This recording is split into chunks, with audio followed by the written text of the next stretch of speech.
It's race week in Formula One, which means it is time for the bullet. Good bullet points to know ahead of a race weekend, Bahrain edition. The second stop on this triple header brings us to Bahrain International Circuit, which has 15 turns and 3 DRS zones, 2 of which are back-to-back. So if an overtake is not completed down the main straight, it can be attempted a second time in that second zone. What's probably going to excite people the most about this track, though, is that there are some fantastic overtaking spots. At the end of those DRS zones, there are some heavy braking points. So turns 1, 4, and 11 see some fantastic action. As well, turns 2 and 3 can have some great moments. The circuit has a length of 5.412 kilometers, so the Grand Prix will be run to 57 laps. Pirelli have elected once again to bring the hardest tires in their range, the C1s through C3s. Last year, this was a two-stopper with a combo of soft and hard tires, but with the update to the tire compounds, a one-stopper has become a possibility. What is both iconic and challenging about this weekend is that the race begins at sunset, 6 p.m. local time, so drivers will be dealing with a change of lighting conditions, going from both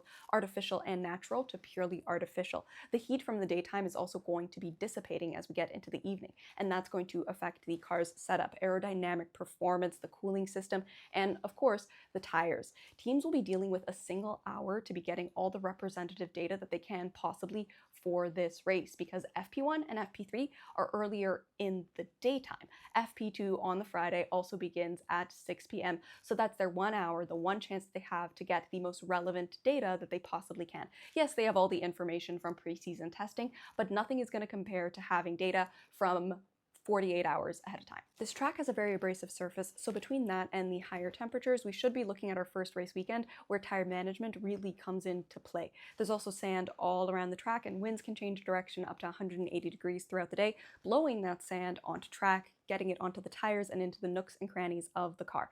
As far as setup goes, you're looking at medium downforce with priority placed on traction and braking stability for both qualifying and the race. Finally, here are 3 stories to be paying attention to this weekend. First up, Verstappen and Norris are only 1 point apart in the Drivers' Championship, and both of them are going to want to try and pull a gap to the other.